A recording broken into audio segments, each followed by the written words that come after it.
Good afternoon, everyone. I'm Robert Menzies, National Chair for CAMA. Thank you for joining us today. Welcome to the second webinar of CAMA's Next in Agri-Food webinar series. Today, we are talking trends in agri-food marketing, and I'm sure that David's presentation is also going to be covering our diverse food system here in Canada. Into our second year now, this webinar series is a great example of living our evolved mandate of representing that entire food system from farm to fork. As many of you know, CAMA is made up of our 5 provincial chapters from across the country that work hard to provide opportunity for members to connect with other agri-food marketers right across the country, to grow our skills and our passion for marketing and communications. And if you're not already a member of CAMA, you can obviously reap all these benefits by becoming one. Now, I know you're probably not all here to just for me today. So let's show David some love by letting him know how excited we are to have him giving us giving a shout out to him in the question, the answer at the bottom of your screen. This is David's 4th installment of his Agri-Marketing Trends report, and we are very appreciative that he shares this insight with all of us. So I know we've got some good companies on the line today. So we've got Corteva. So if you got some Corteva folks on the line, put a little shout out to David and a thanks to him in the Q&A for me. I know we've got lots of representation from FCC today as well. So FCC, show your love for David in the Q&A box. Federated Co-op is here. We've got some of our media folks from Glacier Farm Media, Real Ag, the Western Producers with us today, some folks from Parrish and Heimbecker, AgriHub. So let's show David some appreciation for his time with us today again.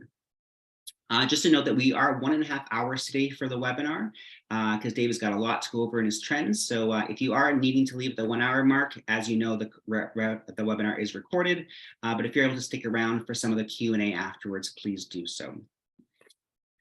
In a few weeks' time, on April 20th, is our 3rd webinar in the series, where we'll be hearing from our current Agri-Marketer of the Year, Robert Hannum with Synthesis. Rob will be sharing insights into making connections, success with science communications. Should be very interesting.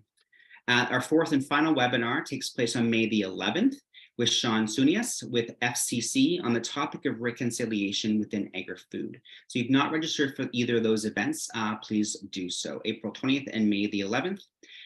Read more about both of these presenters with a bit of a bio in terms of what you'll learn in our national e-newsletter that you would have received last Thursday, March 16th. So if you haven't seen that, check out that newsletter and consider signing up for those last 2 webinars in the series. I'm also excited to announce our 2023 Level Up Conference. So we will be bringing together the best of Canada's agri-food marketing professionals for a one-of-a-kind event featuring interactive learning, engaging networking, and industry recognition of the best in agri-food. The 2023 conference is designed to add immediate value to professional development and your marketing investments. Hear from thought leader innovators like Shane Thomas, author of Upstream, one of the largest primary agricultural influencers, Christian Hebert with Hebert Grain Ventures, plus Jed Schneiderman, VP and Country Manager for Jebbit. So it's going to be very exciting for thought leadership for this conference. Learn also from the next generation of marketers via the CAMA Student Case Competition. This is launching this year for the first time for CAMA, and engage one-on-one with potential mentor or partners, clients and vendors in planned one-on-one speed networking settings throughout the day. So some really great engaging opportunity to meet with some of your mentors, peers, prospective clients, employees. So it's going to be a really great conference. So please consider this and circle this date in your calendar. We're also looking for sponsors, go figure, who want to position their organization alongside the latest in agri-food marketing, and attendees are encouraged to sign up for the premier networking event. So sponsorship opportunity, there's a link also in your March 16th newsletter. Also, just give Mary Thornley a call or an email, and she will gladly take you through our presentation in terms of all the benefits of sponsoring this inaugural conference. And if you haven't already, please follow us on Twitter and LinkedIn, and you can see what's happening across the country within our industry. I'd like to take a moment to thank our webinar series sponsors, iNet Media, Cabif, and Top Crop Manager. Their support not only supports this webinar series, but also CAMA as a whole in implementing and expanding our offerings to you, our members. I'd also like to acknowledge and recognize our industry partners who have joined CAMA National Sustaining Partner Program for a second year in a row now for each of them. These inaugural partners are committed to our ongoing focus of ensuring CAMA continues to be a dynamic, credible, and relevant organization for Canada's agri-food marketers and communicators. Our 5 committed partners, as you can see on the screen, are AdFarm, AGI, Bayer, Glacier Farm Media, and Real Agriculture. So I want to give a personal thank you to these companies for their ongoing support. I'll ask Amanda at this time to turn on our camera and unmute herself. And then just finally, a few housekeeping items. If you've been with us before, you already know these. So your questions, please do type them in the Q&A box in the control panel, which hopefully many of you just did for appreciation to David. We'll answer these questions at the end of the presentation. The webinar will be recorded and the link will be emailed to participants within about 24 hours of the webinar. We will also be sending all of you a follow-up survey to gather your input on the webinar today and obtain feedback and suggestions for future CAMA events. So please take a few minutes to do that once you receive that email. I'm now going to turn it over to CAMA Manitoba's chapter president, Amanda Meyer, to introduce today's presenter. Thanks, Robert. I'm Amanda Meyer with Federated Cooperative, and as Robert said, I'm the CAMA Manitoba chapter president, and it's my pleasure to introduce our guest speaker today, David Lazarenko. So David has spent more than 20 years leading strategy and marketing efforts in agribusiness. As executive vice president at ThinkShift, he has led successful brand and product launches, rebranding and brand alignment initiatives, sales campaigns, and corporate responsibility campaigns for some of agriculture's most successful corporations, including Adama, Bayer, Cargill, Monsanto, Trimble Agriculture, and Weststeel. This experience includes strategic planning and campaign development for our grower groups, line companies, agri-retail, agri-food, seed, chemistry, and equipment companies. Outside of agriculture, David has led strategy for organizations in finance, education, construction, transportation, and various other industries. Recently, David's commitment to agriculture and thought leadership in marketing was recognized with his award as the Canadian Agrimarketing Association's 2018 Agri-Marketer of the Year. So we're always thrilled to have David share his trends and marketing insights. So please welcome David. Thank you so much, Amanda, and thanks to everybody. Truthfully, thanks for making some time for this. Special thanks to CAMA as always for allowing me to have a platform to share some thoughts, and for being the association that it is. I've been connected with CAMA for a long time, and really would not be where I am in my career and company if it wasn't for CAMA. So major appreciation to what the association does. I'm just going to pull up my presentation here for you.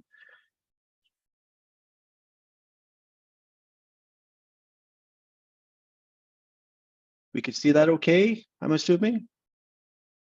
Amanda, maybe give me an okay? Yeah, it's perfect. Perfect, very good. So as Robert and Amanda mentioned, I am going to work to try to finish up presenting at 1:15 the hour, and make sure that we've got plenty of time for Q&A. I also wanted to mention that there will be a link to a website that will have all of this content on it. So please don't try to or feel like you have to frantically, copy anything or write anything. This will be made completely available to you. Also, if you can stick around to the end, I've got a special surprise for this year's 7 Trends. As Robert and Amanda said, this is the 4th year in a row that I've done this, and so I want to change things up a little bit. But first off, so why am I calling this year? So Evolution of Agri-Marketing 4.0, No Excuses Edition. Why no excuses? What does no excuses mean? To help kind of kickstart that, I need to tell a little bit of a story. This goes back probably about 10 years, maybe a dozen years. I was fortunate enough to go to a marketing event in New York. And this was right in the heart of, agency world, Madison Avenue. And And I got to be in meetings and sessions and in presentations with the leading marketers, advertisers, communicators in the world. Those who were really creating the new best practices, and it was an amazing event, but it left me feeling so inferior and so inadequate. Because I saw this world. I saw this world that they were created. I saw all these amazing things they were doing in marketing and advertising and communications and brand and digital, and knew that I wasn't, and we weren't doing this in agriculture. And so I sensed this gap, this dissonance between where they were and where I was. And I love this quote, that the trouble is that once you see it, you can't unsee it. And once you've seen it, keeping quiet, saying nothing, becomes as intentional as an act of speaking out. That really, once I saw this dissonance, this disconnect from where the best marketers in the world were to where agri-marketing was, I couldn't just sit on my hands and not do something about it. There's really two things I guess I could have done, is just either accept it or try to move us forward, try to do everything I could do to evolve agri-marketing. And that's really what this is about, is that I think it's time to really start closing this gap, that there is a gap, first to recognize, and that it's incumbent upon us as those who lead marketing and communications and brand to be the drivers of that change. Right now, and I hate to say it, I'm part of this too. We're part of the problem. I know that for years we waited. We said, in many cases, farmers, the industry, agriculture wasn't digital. They weren't using digital properties. There was some reality to this, of course, as it took some time for internet to reach some rural environments, but that has been some time ago. And we know in their regular consumer lives that a lot of rural audiences are just as digital and savvy as any other. And we still, I don't think, are providing those experiences that they get elsewhere. We're fantastically, we are part of the solution. Is we can build these things. We can build opportunities for our audiences and our customers, and they will come. I love using the example of e-commerce. There was a study in 2008, I think it was, which is not that long ago, that asked people if e-commerce would ever be, this was general population, if e-commerce would ever be a major part of their purchasing habits. And at that time, 85% of them said no. And you take a look at what has become of it today. It's the idea people don't know what they want until they get it. If we continue to do the same, we should expect the same. Again, I love, there's a saying that every system is perfectly designed for the output it creates. And again, if we continue to market and do the things that we're doing, we shouldn't expect better results. We need to do things differently. And then we got a fantastic opportunity to learn from others and try new things. That we do have this opportunity to look into other industries, to look at what others are doing, and borrow and try and embrace and adopt best practices that others are doing. And really, there is no better time than now. So what I tried to do with this year's set of trends was look at things that any one of us could adopt tomorrow.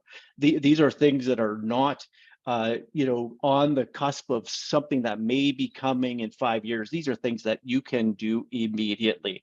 So really, there are no excuses for not doing them or for not embracing them. As Robert also mentioned, these apply to whether you're a communicator or a marketer, whether you're with a for-profit, not-for-profit. I try to make sure that these trends apply to the kind of the gamut of all of those. Which takes me into trend number one, to have a solid peso strategy. And by this, I do not mean, make sure that you are diversifying your portfolio with Latin American currency. That is not the case. What I am talking about is the new model, is paid, earned, shared, owned media. This is an evolution of what many of you may know as the paid, earned, owned media model. It has been recently shifted with the advent of shared media. And it's very important for anyone as a marketer or as a communicator to really understand how they are strategically leveraging each of these critical channels. Just as a quick refresher on this, so paid media is exactly as it sounds, it is pay to play. If you want to use it, you got to pay to use it.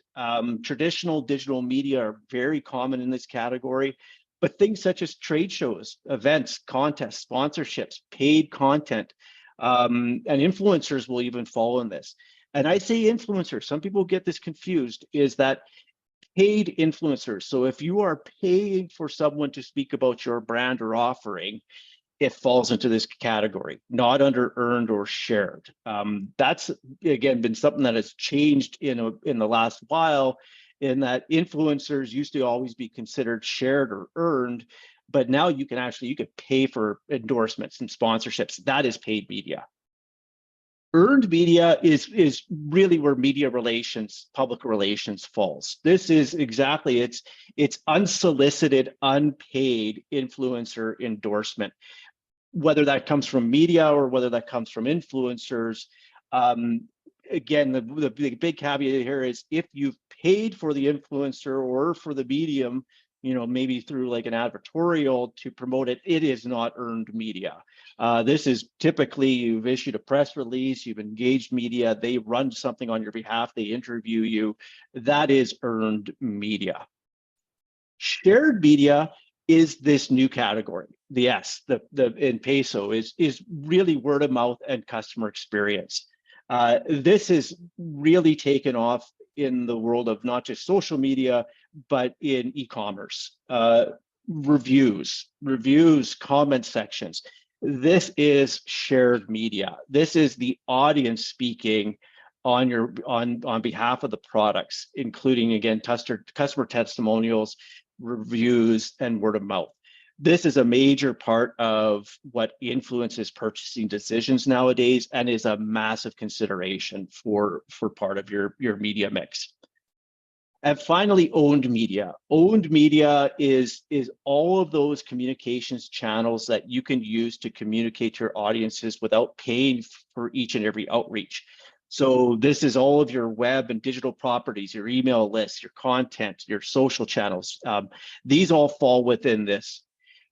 Now, as important as it is to understand, what P, E, S, and O stand for, what's even more important is understanding that there are strategies that have now come to bear, that we've now learned how people have used these strategies and where and how they best fit. And that's what's important to us is what is the best strategy for you and your organization. So examples of this, 4 really common strategies one of them is broadcast.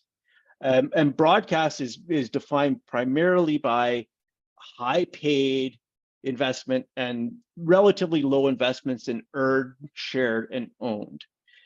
In this case, you're generally looking at a mass audience, and that's why paid is important, is you're buying reach and repetition. You need to have that.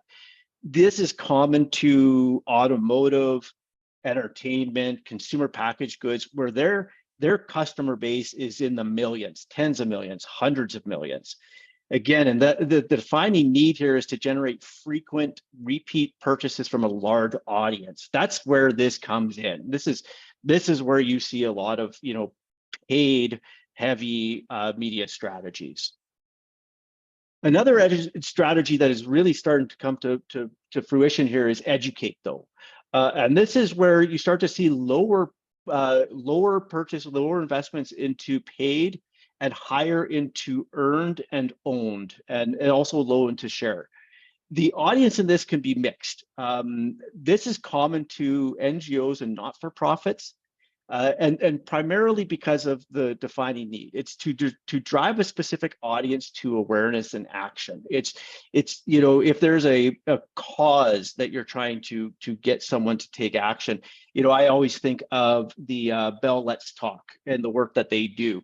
They don't do a lot of paid media for Bell Let's Talk. They do a lot of earned and owned media efforts for that. There is word of mouth as well, but most of their investment goes into earned and owned. Engage is another one. Engage is another strategy where really there is still a fairly decent investment into paid, low investment relatively into earned, high investment into shared, and lower investments into owned. This is really where you see this in niche audiences. So lifestyle brands, luxury brands try to really create this. And the defining need here is to create a sense of belonging and exclusivity. So really, you're looking to really engage a specific audience into sharing and believing and talking about that product. So that word of mouth is really critical. Paid comes in that you need to reach them very effectively at first to make sure that they're engaged. And the last one is support. One of the common ones. So support is generally low paid, low earned, moderate shared, high owned. This is really most of a direct audience. This is where you already have contact with most of your audience. A lot of software brands and government fall within this. And the idea here, the defining need is to preserve, protect, and enhance a common audience. And really, so again, you've already got the audience, you are stewarding that audience. And so it generally tends to fall in this. So you're using existing communications channels. You're not spending a lot on finding new audiences because you've already reached them.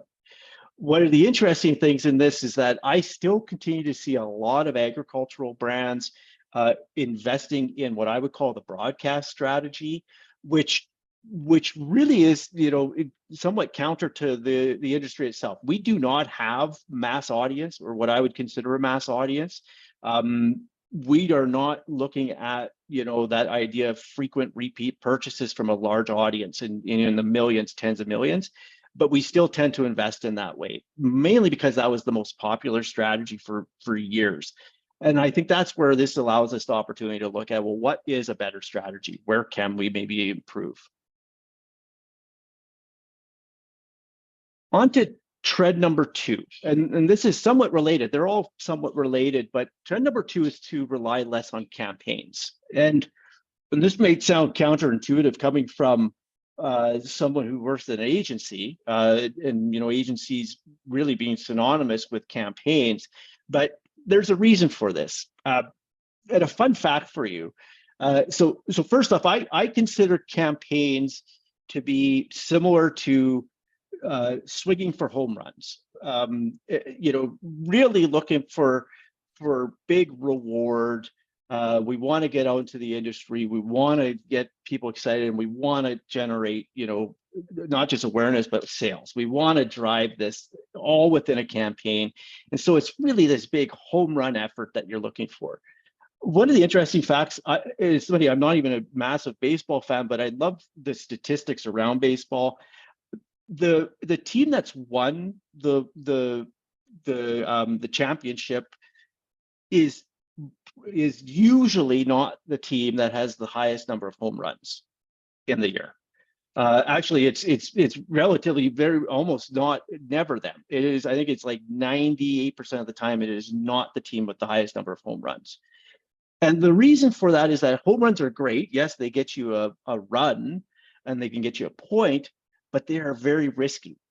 The risk to reward is very high. So, again, it is much more risky to be swinging for home runs every time you're at bat than it is to take walks and singles and doubles and triples. And so that's why generally those organizations, the baseball clubs who are always looking for home runs, are not the ones that win the championship. This is a quote from one of the guys from Moneyball, actually, that, if your goal shouldn't be to buy players, your goal should be to buy wins. And in order to buy wins, you need to buy runs. It's similar in marketing. We need to buy action. We need to buy, consistent movement towards our goal. And to do that, we have to be very aware of the buyer's journey, and where our customers and our audiences exist and where we want to take them next.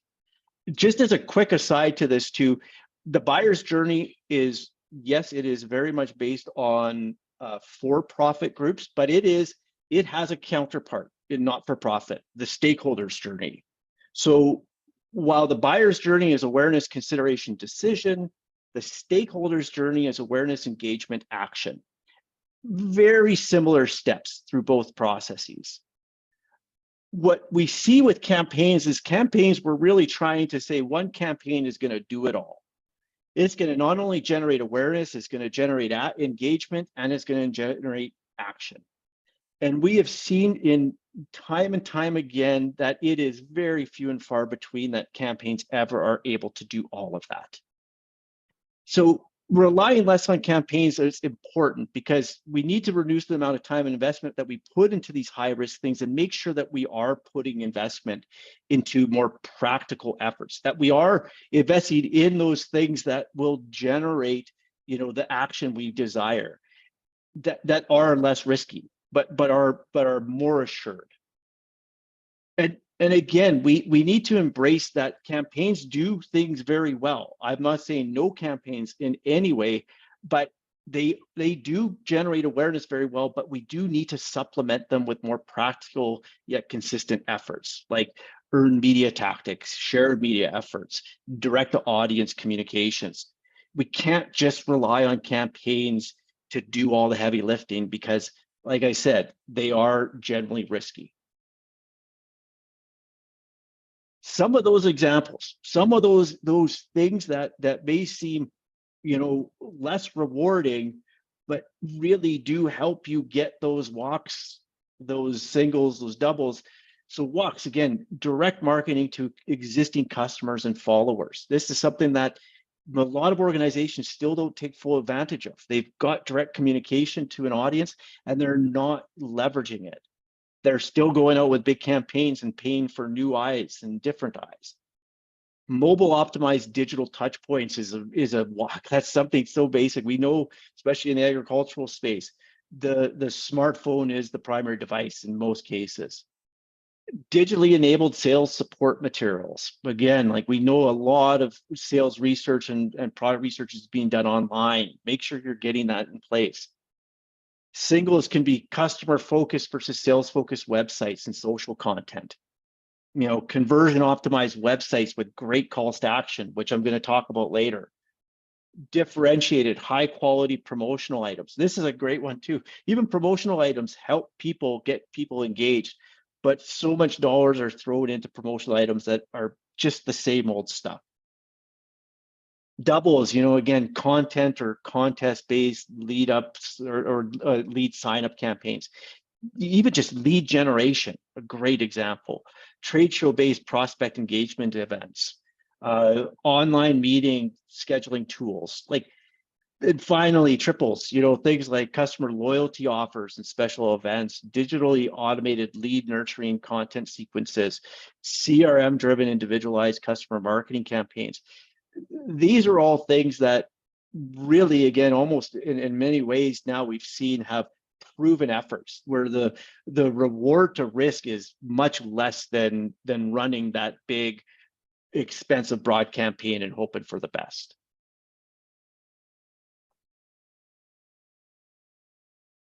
The third trend that I want to talk about is better segmenting our audiences.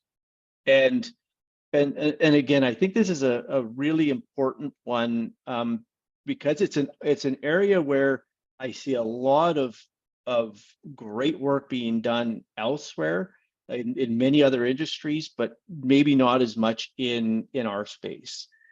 We've got a terrible habit of, especially if we look at primary production as all farmers being our audience. And as much as that is, we would sell to all farmers, doesn't mean that they are all our primary segment. I love this quote. It's one that's always driven me. David Ogilvy, one of the founding, members of advertising, I'd rather spend $1 million on one right customer than $1 on 1 million wrong ones. And it makes so much sense when we put it like that, again, we know when we have those ideal customers that the propensity to succeed, when we have those right audiences, the propensity to get them to take action increases substantially. And that's where we can and should be focusing our attention. But there's always objections. I think that sometimes we get caught up in our own objections and the reasons why we can't do this versus the reasons why.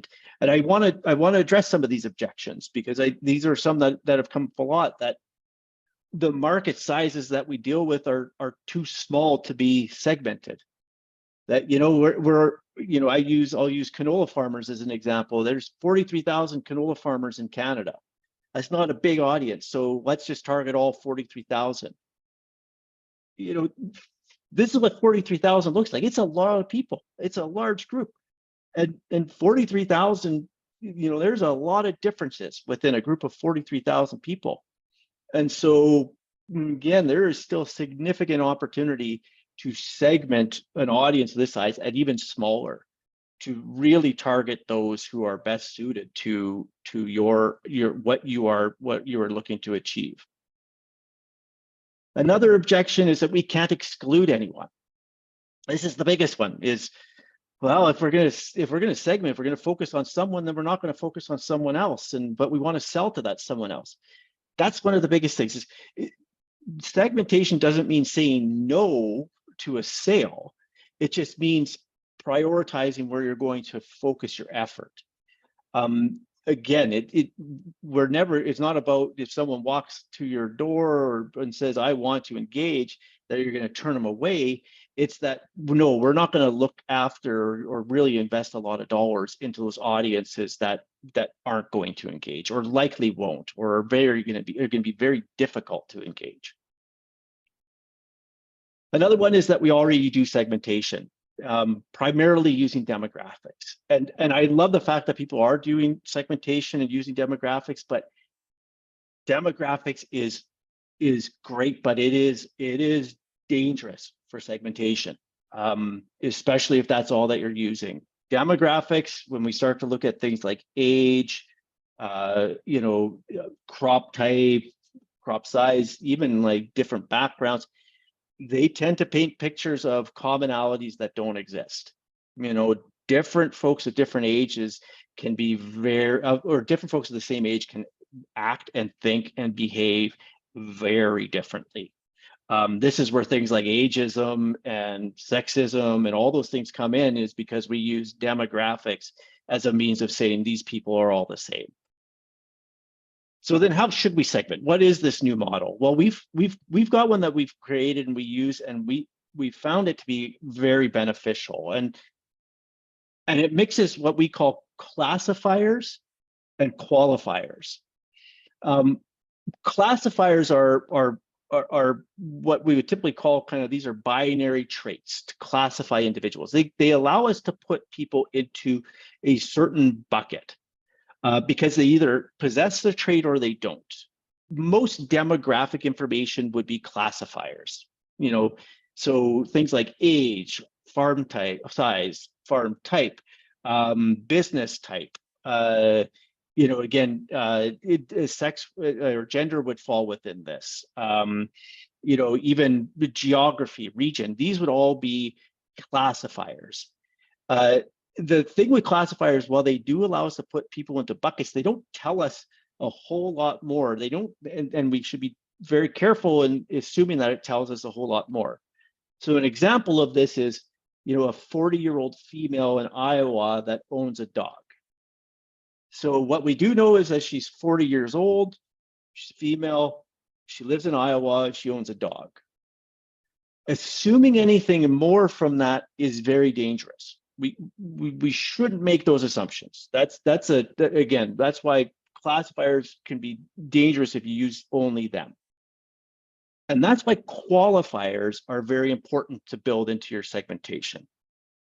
Qualifiers, these are traits that tend to live on a continuum. So they're not as binary. So people tend to either be, like introversion versus extroversion is a good example. Conservative versus liberal, upper, middle, lower class.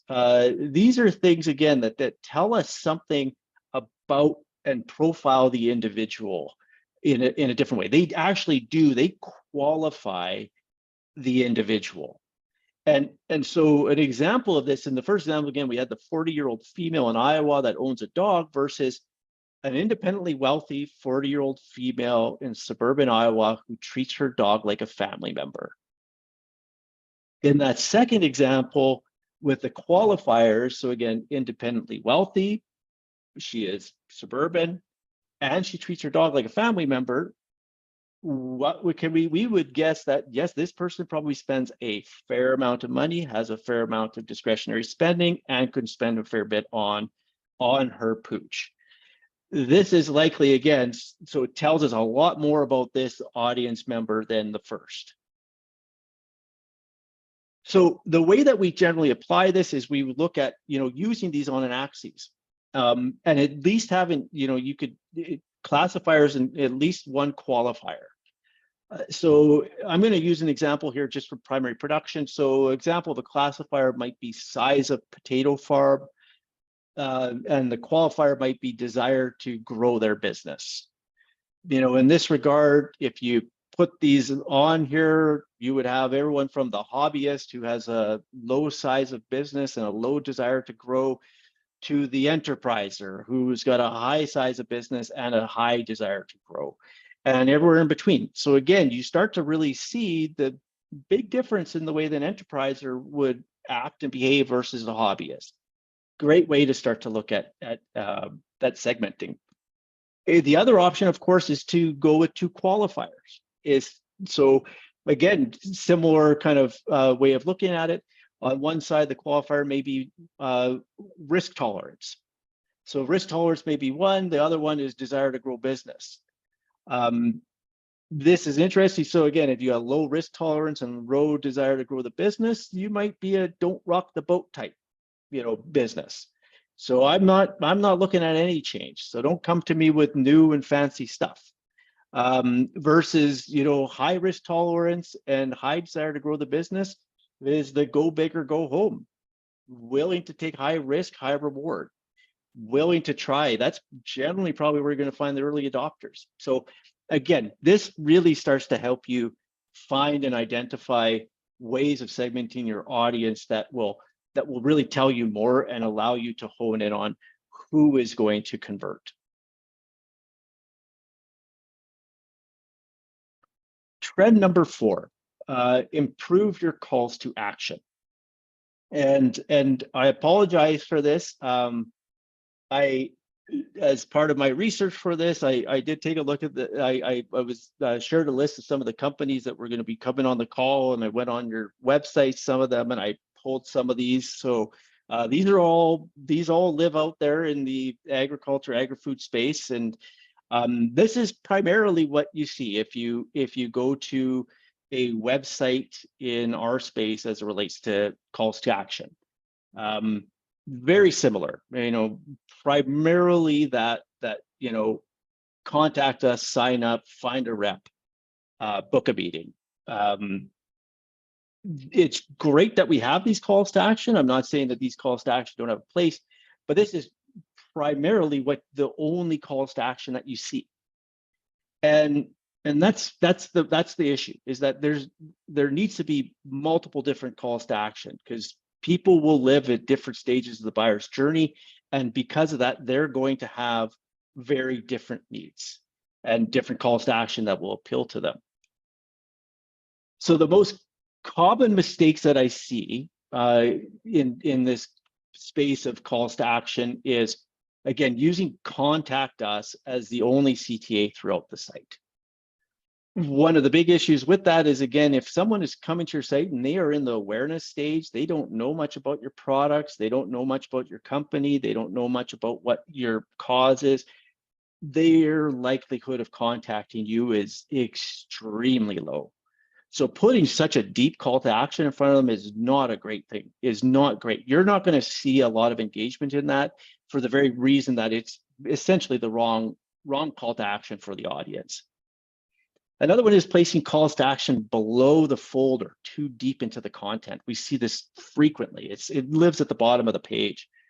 We see that we have, as a species, we become lazier and lazier. Even on websites, the amount that we scroll and dig down into content is very limited nowadays. Calls to action should be front and center and very clear. Using sign-up forms without providing additional user context. Even if you just say like sign up for 5 free tips on whatever it can provide you with, sign up for ongoing offers, something that allows some context. Generally, people don't like to just sign up to a blank because the immediate thing that they think they're signing up to is a sales message. Including a book a meeting CTA with awareness stage content, same thing. So you got someone who is just new to you, your brand, your offering, and you're already saying book a meeting. It's very, very little chance of getting to that level. And so putting a better call to action, something that's more along the lines of where they're at and what they're thinking, is much more important. So some key considerations to make here. Again, this idea that user traffic coming to your websites and your touch points, they're going to be at all different stages of the customer and stakeholder journey. This is always the case. You're going to have folks at the awareness stage, the consideration stage / engagement stage, and the decision / action stage. And you need to have CTAs that apply to each one of them. You can't just have those for the top or the bottom. Using CTAs, not just about getting some to provide their email or book a meeting. So this is the thing. We've always looked at CTAs as, what are we going to get from it? We also have to look at it, what are they going to get from it? So CTAs such as, download this report, use this tool, give this a trial. These are all great things because they tell us about intent. They allow us to qualify what stage that audience member is in. And so while it's not book a meeting or it's not an email sign up, it is telling us something about the number of people and where they live in your funnel. And that's important. So use CTAs for that as well. So 5 tips that you could use tomorrow to improve your calls to action. First one, use broader CTAs at the top of the funnel and narrower CTAs at the bottom. And what I mean by this is, again, email signups and downloads can be good for top of funnel. Those are things that, again, as long as you're not asking a whole lot of them, that is not bad for awareness and consideration stage. Bottom of funnel or that decision stage, book a meeting, contact a rep, those are better suited to that section. Include multiple CTAs within your content. This is critical because, like I said, you're going to have different people at different stages, even in the same content. So make sure that you don't just have one call to action. Make sure that you're including different types. You'll see with the link that I'm going to send out, we sent out after with the information from this, that there'll be different calls to action in it. And again, it'll be based on what different stages people will be in when they're consuming it. Make sure you're doing the same thing within your websites and on those digital touch points. As I mentioned, place CTAs in prominent locations. You're starting to see, so a lot of times you start to see these floating CTAs. And again, as long as they're not intrusive, these are great because they're almost always on. And so someone can find and take action however they want to, like that floating sign-up form.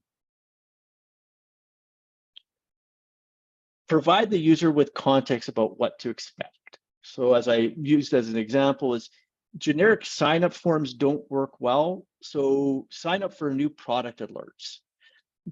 Great way to give some context to it. And use progressive profiling if you're going to want to ask for more information. This is one of those ones. Sign-up forms, again, we know this as consumers in our own way. when's the last time you would have filled out a lengthy form for an organization that you really are not already a deep committed customer to? Probably seldom to never. Asking the user to provide so much information in a lengthy form up front you're going to lose them. So what you can do is progressive profiling. A lot of programs, a lot of software allows you to get even just name and email at first. And then the next time they appear on the site, it shows a couple more fields that you can ask them for. Next time, a couple more fields. And it just continually kind of gets a little bit more and more information from them as they're showing that they are more and more of an engaged user. That's a better experience for them and a more likely way to get that information.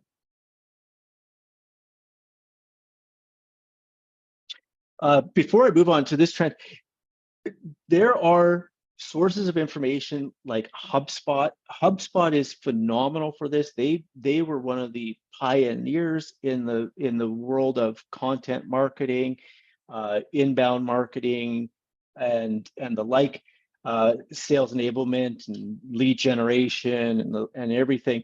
They have got reams of articles on CTAs, even to the type of language you use in CTAs, the tone you use, all those things.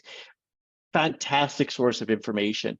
A lot of it is public. If you got a HubSpot subscription with your company, I highly recommend going to HubSpot Academy. That's their online training. They've got courses specifically to CTA development. I guarantee you, if you change some of your CTAs, you're going to see better engagement online. You're going to see better stats immediately. Trend number 5, don't pay if you can go direct. Mary, sorry, I'm going to poke fun here. So, I use this as an example with some of my clients that we have this propensity to spend on paid media, even though we've got information on our customers and or our stakeholders, which is akin to being like, okay, hi Mary, I know I have your text, email, and home address, but I thought I'd take out a full page ad to let you know about a new product you might be interested in. And PS, unfortunately, I'll need to charge you more for this new product since this ad costs so much. They don't follow that up with a digital ad and say, oh, Mary, it's still me, David. I forgot to mention that if you're interested in this new product, you can reach me through my website, which is some overly complicated URL.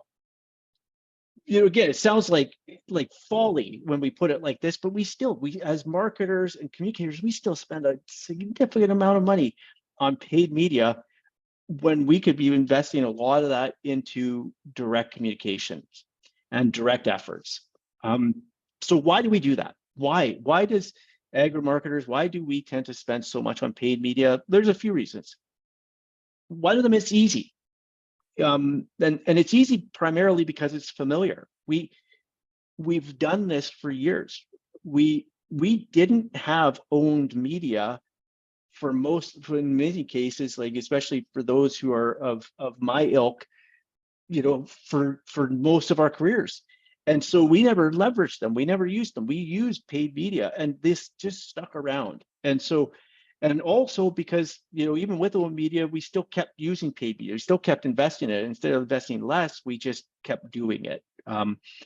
So it was familiar, it was easy, so we kept doing it. It's reassuring. It's reassuring because, you see the ad. You see your presence. You got this tangible, I know I did something. I know we're in market, so to speak. It makes others happy.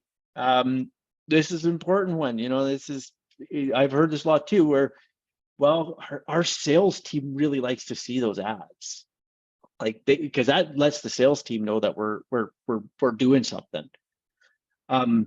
Which again, I absolutely want to make sure it's very critical you have a sales team, but is that the primary reason why you should be investing the amount of money into paid? And it generates awareness. And again, like I had mentioned before, is really we've gone and are still kind of coming out of this world where awareness is everything. and need to move into consideration and decision and start to realize that.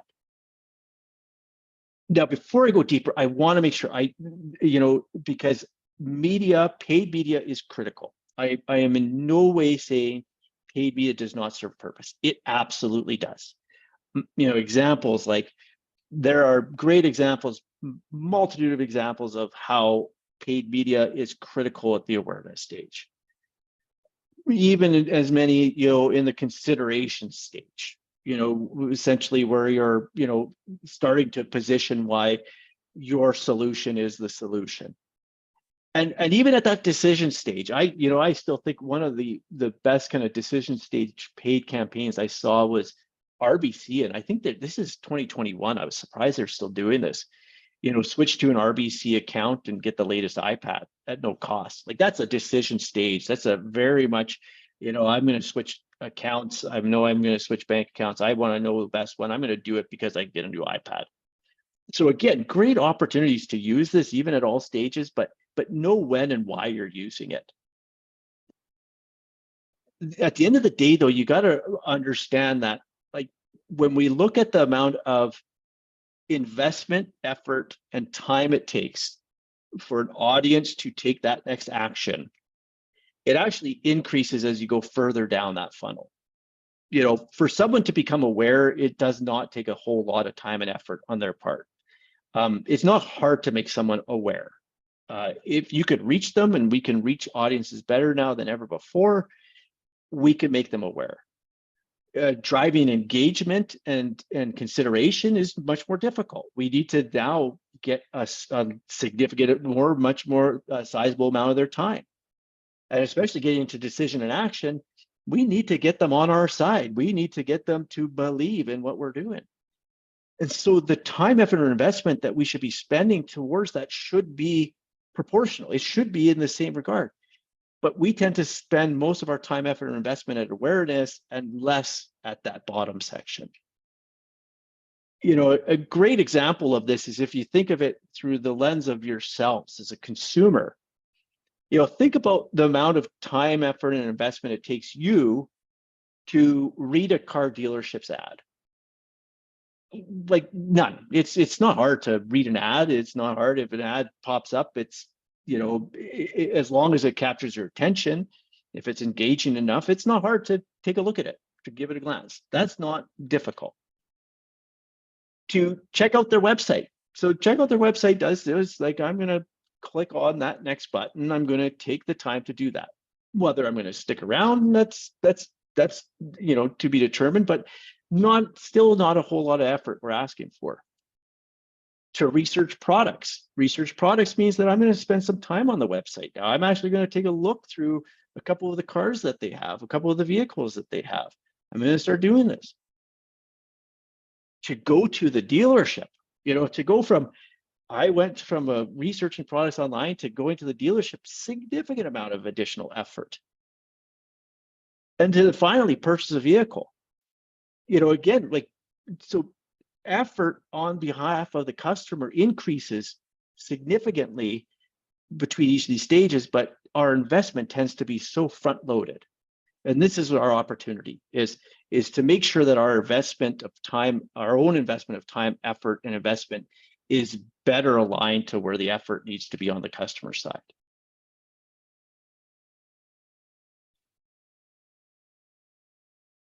Trend number 6, be better at brainstorming. And this is an interesting one because this has been such a subject of debate and conversation lately, especially with the work from home, virtual versus live. Can you be good at brainstorming? Can you be good at collaboration in the virtual space? And I'm a significant believer that absolutely yes. I think it's the quality of the brainstorm and the way you brainstorm that is most important, not where you are brainstorming. And so whether you're doing this live and in person or virtually, this is where ThinkShift lives now. We went fully virtual. We operate fully virtually, and we collaborate and brainstorm completely virtually. And when we've seen that we've got an ability to do this, and in many cases, we actually seen that our brainstorming and the quality of it has increased. And what this caused us to do, and myself and our executive vice president of creative, we actually sat down and said, well, why? What is at the heart of brainstorming? I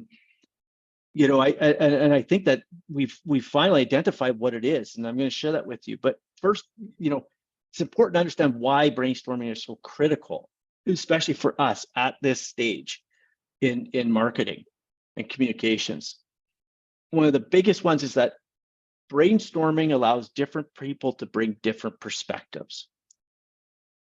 We need to, like I said at the beginning, if we continue to do the same things, we should expect the same results. To do different things, a great way is to bring in new perspectives. Individuals who might be fresh to agriculture, individuals who might be fresh to marketing, individuals with different perspectives. Brainstorming allows us to bring those perspectives into the mix. Different perspectives breed different ideas. We know this. Again, I'm 20-something years into my career. I worry at times, am I part of the solution or part of the problem? I have a set of ideas that I can't help but go to. I need others to help bring new ideas because I don't have, it's hard for me to remove that perspective I have because it is ingrained from 20-something years of what I've gone through. Different ideas generate different results. This is why it's so important. Brainstorming, again, different perspectives, different ideas, different results. I can't stress how important this is. The 3 ingredients that you need to have a great brainstorming. And I have seen this in both the virtual as well as the physical space. Trust, clarity, and fun. The first one, and this might be the most critical one, is trust. And I am sure every single one of you has been in a meeting, and it may have been called a brainstorm, and it probably wasn't a brainstorm. It was probably almost like a test more than anything, where you've got a leader who brings you into a room and says, we got to solve a problem, go. And then you come up with an idea and they say, no, that's not going to work. And another person comes with an idea and they say, no, that's not going to work. And it's just, it's literally like rapid fire question and answer. And it's not a brainstorm. It is not. And the reason for it is that, you need to have that sense of trust that you can say and share anything without fear of it being shot down or looked upon poorly. To be able to share all those ideas, to bring all those ideas to bear, we have to be able to make sure that we feel safe in sharing them. It's so important. Again, we could call this safety, as anyone in the brainstorm must feel free to participate without recourse. This is probably one of the biggest things we've seen in the virtual brainstorms, is that trust. And there's almost, maybe it's because they feel protected from being in the room with the big leader or whatever it is. They feel like, I see younger people, newer people sharing, speaking up more often now than they did when and if I would place them in a room, especially with leaders, with more senior members. This is fantastic. I love it. If you could establish trust, you've got one of the key recipes. Clarity is critical. You're brainstorming for a reason. Make sure that reason's clear. In the agency world, we use what's called the brief, the creative brief. Briefs are fantastic. They help you capture either what the problem or the opportunity is with clarity. And so essentially, why are we here and what are we trying to achieve? It's important to have this because, again, especially if you're going to open up the brainstorm to multiple ideas, you got to make sure that there is a world in which you're trying to apply those ideas. Very important. We use creative briefs throughout our organization, not just on client work. We use them for our own internal initiatives as well, which is fantastic. And the third key ingredient is fun. and I know this sounds so cliched coming from an agency guy, and it's like, oh yeah, agency, you got the pool table and the ping pong table and the like, and that's not what I mean by fun at all. I really don't. What I mean by fun is that we all have a set of rules that we apply to ourselves as our work persona, as our work selves. When we are our work selves, we generally act in a more strict professional manner. And that those rules we apply don't just limit the things we do, it actually limits the way we think. We are in our ability to think beyond, outside the box, I hate the term, but to think beyond is limited because we've already constrained ourselves that we have to act and behave and say and do and think a certain way. What fun does, fun can release these inhibitions. They can release these things that hold us back. I have seen countless times where the best idea in a brainstorm comes immediately after the stupidest idea is shared. The one that gets the entire room laughing and cracking up and killing themselves. Like it and the reason for it is I think that it's because at that moment you have reached that point where, oh, we can go anywhere, we can say anything. It is very important. That's where those great ideas can come from.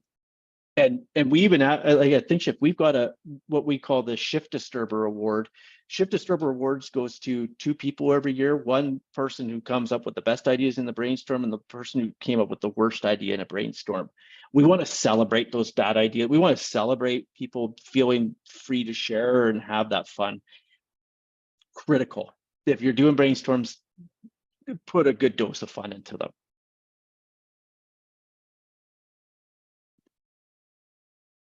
Trend number 7, improve your conversion rates. So, again, this is somewhat related to the calls to action, but it is also related to website content and the experience that you're building with the website. I love this, Seth Godin, the only reason to build a website is to change someone. If you can't tell me if you can't tell me the change and you can't tell me the someone, then you're wasting your time. Websites, online experiences serve a purpose. They're not just brochures. We've firmly moved past that stage of websites as just a place to hold information. They are tools to lead individuals, our audiences, through the stages of either the buyer's or the stakeholder's journey. That is why they exist. That is why we create and we invest and we improve and optimize these very important tools. That is the owned media effort. So again, understanding how we are applying them to this journey is critical. And that's why I've got tips specifically to each stage, because there are different ways to improve conversion rates at each stage. And what I mean by conversion rate is essentially that you are getting the user, the person, to do to take the action that you wish them to take at that stage. Very important to understand at that stage, because that doesn't mean to take the desired final action, which may be to, again, if you're a not-for-profit, to start following a certain habit or start following a certain practice, or if you're a for-profit, to buy a product. That's an action absolutely you wanted them to take, but that is somewhere much further down the line of the journey. At the awareness stage, messaging that can help you do this. Big thing at the awareness stage is to focus on the customers or the audience's needs and challenges. By definition, at the awareness stage, the audience doesn't know and hasn't defined what their primary challenge or opportunity is. They know they're not happy with their current reality, and they're looking for help to define why. I love to use the example of, I hear about these great home audio, home entertainment experiences. And when I watch a movie at home, it sucks. I'm not happy with it. I don't know why, but it's just not great. So I don't know what the main issue is. I'm just not happy with it. So we need to help them find and define an overall solution in an educational versus sales-like manner. They're not ready to be sold. They need to be educated. They need to know what their issue is. What they want to put a name to their challenge or their problem or their opportunity. We need to, at this stage, position your brand or offering as informative and experienced. We want them to believe that you can help them define this. If you come out and you try to sell to them at this stage, you'll likely lose that. You're going to be seen as the salesperson. Focus on grabbing their attention versus closing a sale. Make sure that you use language that they use at this stage. That's so important. If you start using sales language and jargon, that's not how they think at this stage. They think in terms of problems and challenges and opportunities. A great example of this. This is a fantastic site if you want really good example of a site that's got everything for awareness, conversion, or consideration and decision. It's betterhelp.com. Ideas like feel like you should be happy, but you're still not. Read on to learn more. The world's largest therapy service, 100% online. How it works. Just again, very general information to help people understand that if you're not happy, it might be that there may be this need for therapy, for you to understand why you're not happy and why you're not feeling well. There's no specific solution being thrown here. They're just talking about what that issue might be and what that solution, what that cause might be.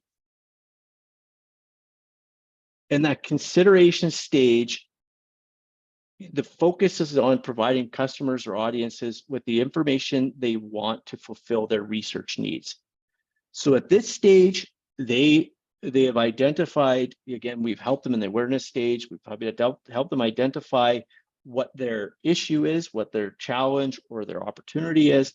And at this stage, they're now looking at, well, what are the different solutions I have? Well, I'm going to research the different solutions. So again, provide details on which products and services are best suited to the overall solution you've helped the customer identify. Provide various details and try different messages to see which work best. This is important. Again, because they're still going to be, really in this stage researching, you want to show up a bit in different ways. And this is a great example of that. So again, you could show up as frequently asked questions. You can show up as, a bunch of learn more sections as blogs and content. You could show up as, you deserve to be happy as essentially a self-selection kind of diagnosis tool. These are things that really help them to research and identify what specific need they have. So in the first example I provided of, I just don't like my entertainment experience.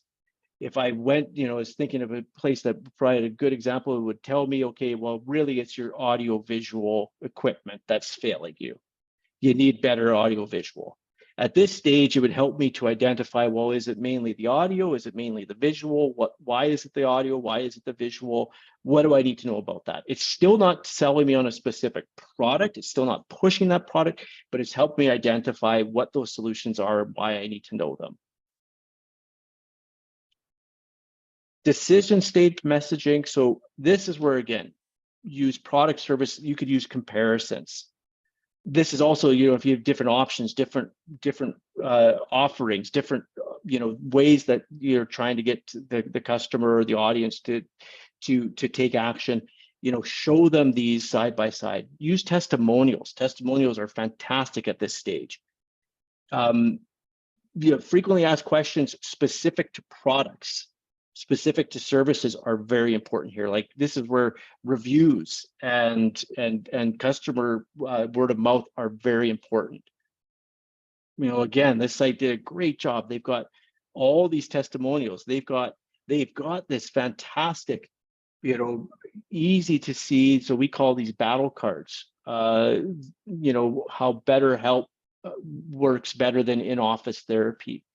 They help you match you to the right therapist. They've got, tools that can help you make the right decision.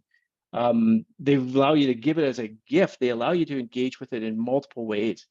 Again, in this regard, if I think of the previous example of audio or visual equipment, this is where it's like it's helped me to identify, okay, is it that I want a 4K TV or an 8K TV? What size TV should I choose from?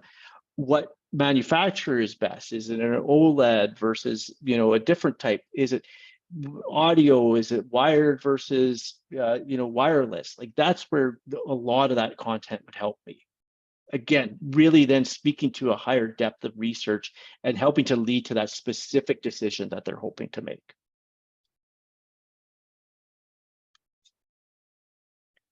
Trend number 8, and this is the last one.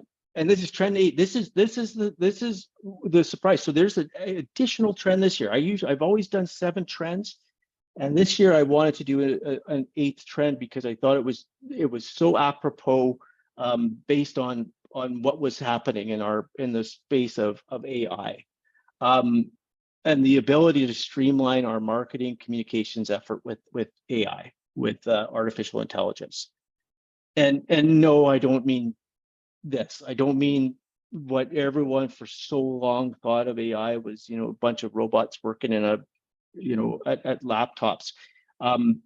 That's not, there's actually a new term floating around, the bionic workforce or the bionic employee. And I think it's such an interesting term that it's not the idea of like the old bionic man where they're part human, part machine.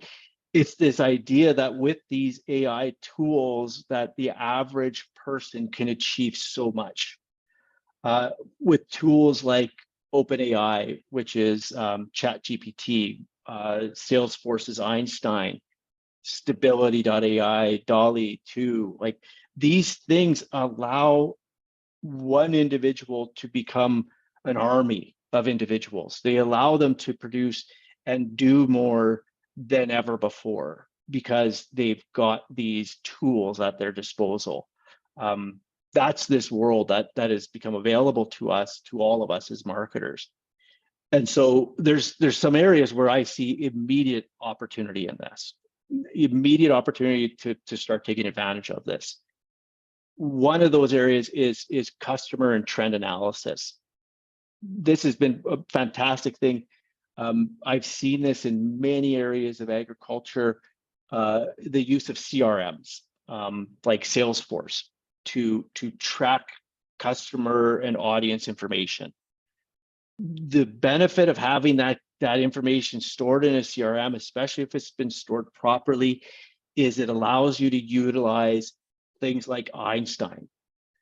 Einstein is Salesforce's AI, essentially. Einstein will essentially look at the history of what's taking place with all the contacts in your CRM. It'll essentially say, okay, based on everything this individual has done, based on all the conversations taking place with other individuals, it will tell you, your sales team, your marketing team, what the next best action is. First off, it'll lead score. It'll tell you who is your best, who are your best ones to bet on, your best customers and audiences, those who are most ripe to take action. And it'll do that by saying, okay, this person has, again, maybe they were a past customer, they purchased something. If they weren't a past customer, maybe they score this based on the fact that they've been to the website X number of times, they read a certain couple pieces of content, they downloaded a certain piece of material, they attended a webinar, they did a number of things, and they give you a score. They let you know this is someone who was hot and ready to do something. The other thing that Einstein can do is it can tell you. So if you have your sales team using Einstein or people who are directly in contact with your customers, it could actually highlight things that are occurring live in conversations. So you can actually have it tied to both phone calls as well as email, and it could track phone and email. And basically, so as an example, if, on a specific week, all of a sudden it tracks and sees that, there seems to be a trend of customers asking about product X during a certain week. It'll flag that and say, there is growing interest in this product right now. Do something about it. This is amazing. It takes the guesswork out of it, and it tells you this information live and in the moment. Phenomenal tool, and something that is available. Another one is image generation. This is great for marketers as well. Agriculture, especially on the production side, it could be very difficult to produce or to find the right shots that you need.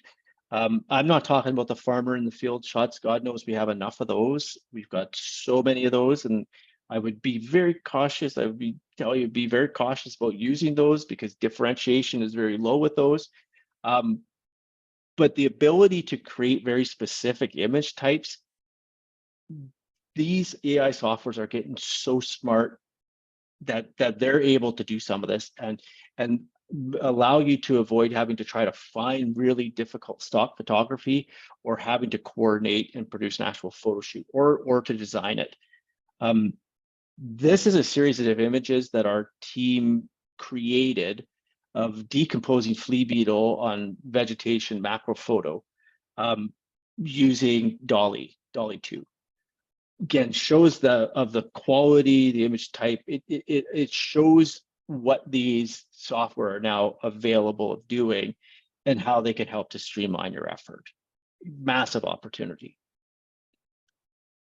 And the last one is content and copy generation. And I don't know how many of you have played around with ChatGPT. If you haven't, do it tonight, tomorrow, do it soon, do it quick. It is phenomenal. It is better than you think. It is about what you put into it, though. You have to be you have to know how to ask for the right query and prompt it to produce the best return. But if you do, it's an absolute game changer. And this is where one of the reveals comes in, is to test this. I had ChatGPT produce one of the past 7 trends. I didn't write it, right? I did not write the trend. You'll see it on the website. So one of those trends was not written by me. I put in a specific query and I asked it to produce it, and it produced it. And it produced it better than I ever thought it would. What this means is for customer emails, websites, blogs, social posts, brochures, press releases, letters, and more, 30 seconds. Especially if you know how to use the tool, 5 minutes and it's done. And it at least gives you the, something that's 90, even at worst 90% there that you just simply need to tweak. Unbelievable what this can do to, especially in the world of content and marketing. Massive game changer. So again, the AI surprise, one of those first trends. Because listen, we'll send this out to you after. I would love for you to guess. I would love, the most interesting part is even internally with the team, all the team members that have helped me with this piece already this year, no one has guessed it correctly. I don't know if that's a testament to how well ChatGPT writes or how poorly I write, but no one's guessed it yet. We're putting it out there to all of you as well. Send your guesses. We'll send you the information on this. And if you guess correct, we'll send you some ThinkShift merch. So that's where I end here today. I think we still have some time, plenty of time for questions, and I'll pass it back over to Robert here. Thanks, David. Just quick clarification on that, as I'm laughing here about your twist there about ChatGPT writing one of your trends. Was it writing the copy describing the trend, or was it actually providing the trend itself? So no, it provided the copy and the content for the trend. Okay.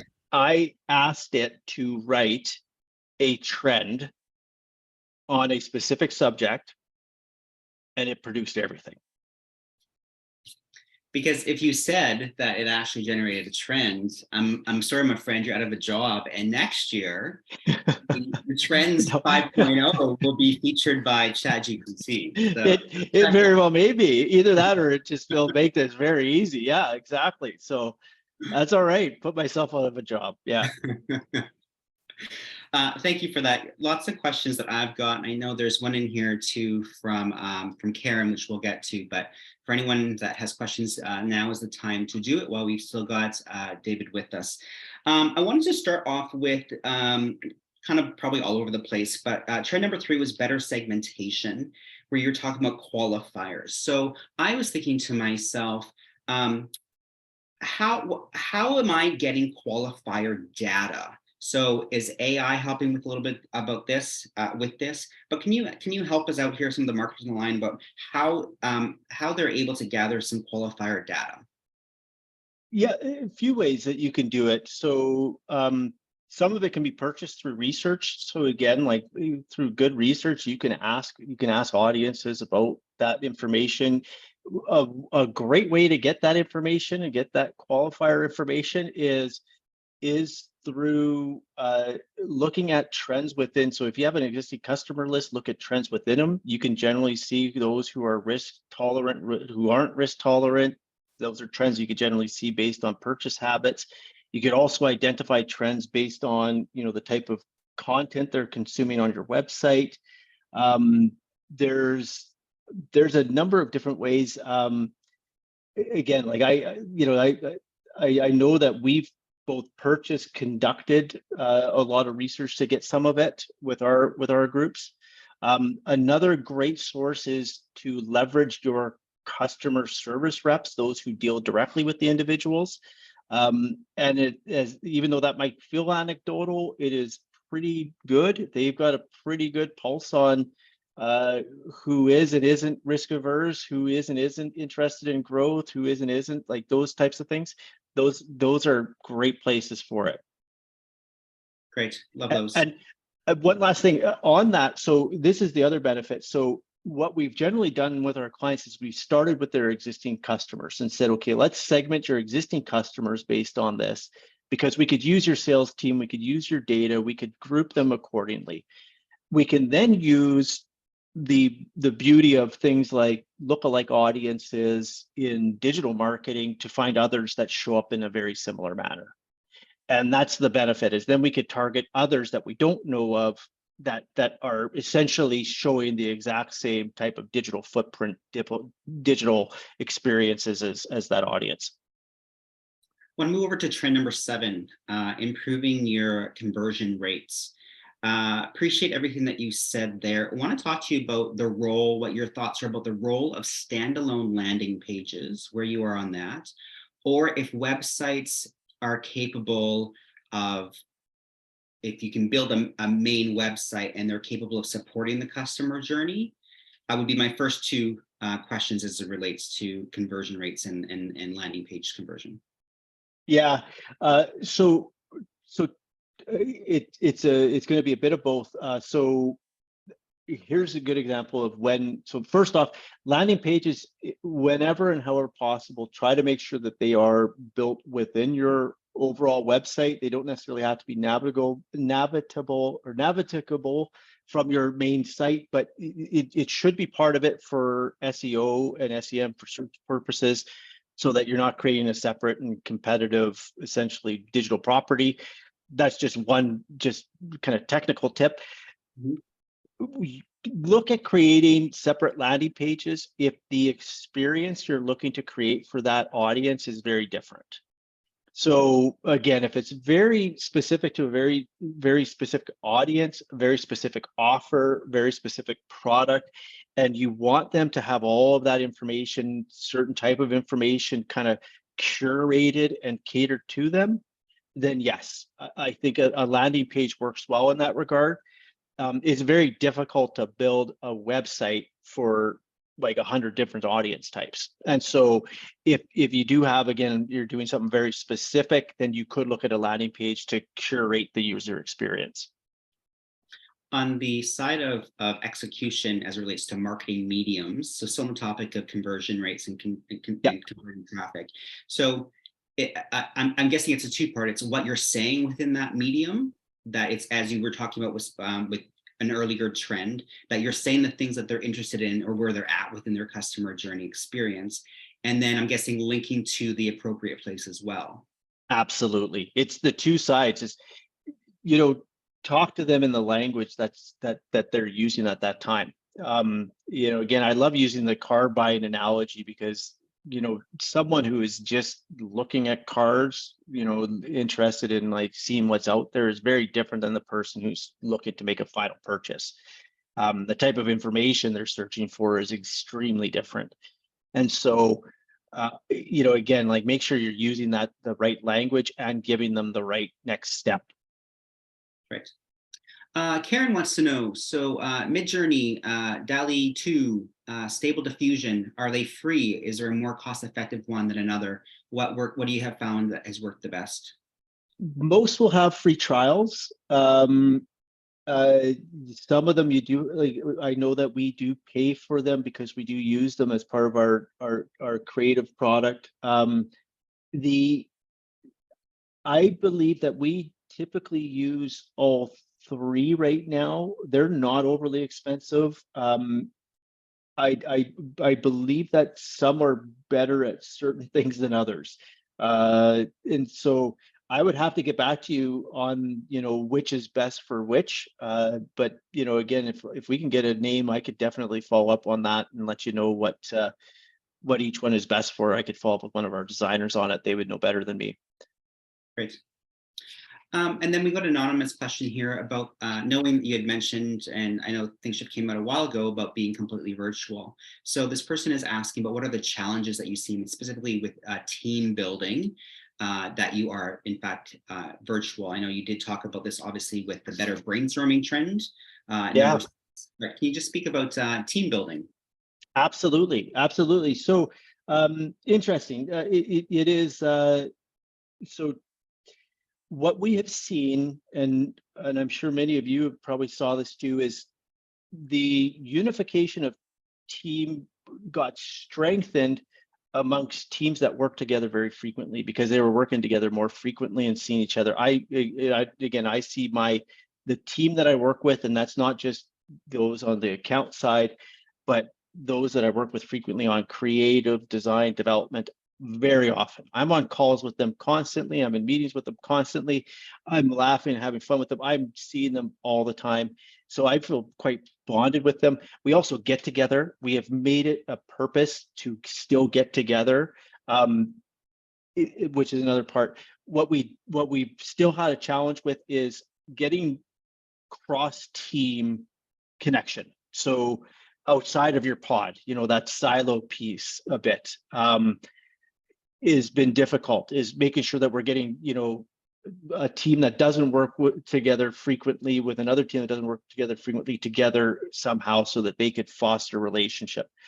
What we did, and this I think is important, is we did not make the decision to go virtual as a cost-saving mechanism. We said we were going to take everything that we put into overhead and the cost of actual physical space and invest all of that and more into professional development opportunities and travel so we could get together. What we said though is it's not about quantity, it's about quality. So when we do get together, let's make sure that those gatherings are phenomenal and make them matter. That's really kind of where we've started to go to, and we've seen it's been working well so far. Another question for you, David, as we wrap up here. There's a lot of discussion with generative AI imaging models, sourcing copywritten protected art, photography, etc., to develop machine learning. Have you experienced limitations around using these types of AI generative images in commercial settings? Yeah, there can be. It's a great call out. You do have to be careful with when and where you're using AI generated imagery, and and how you are crediting it. I think that's one of the important ones. Is we've generally seen that if there is credit given and it is directly stipulated that it is AI generated, that you can get around the rights of it and you can use it. But you do have to be careful with it. It's not like you can produce anything and just immediately throw it into an ad and run it. I am not a lawyer. I will be the first to say that. So, again, you trust your legal teams to make sure that you are using it properly. But I do know there are ways to use it for sure. I'll ask Amanda to turn on her camera now to do her thank yous, but I did have one last question. It might be a bigger one, so treat it as you need to, David. But in trend number 2, where you're talking about relying less on campaigns and those home runs, you're talking about the stakeholder journey is engagement versus consideration.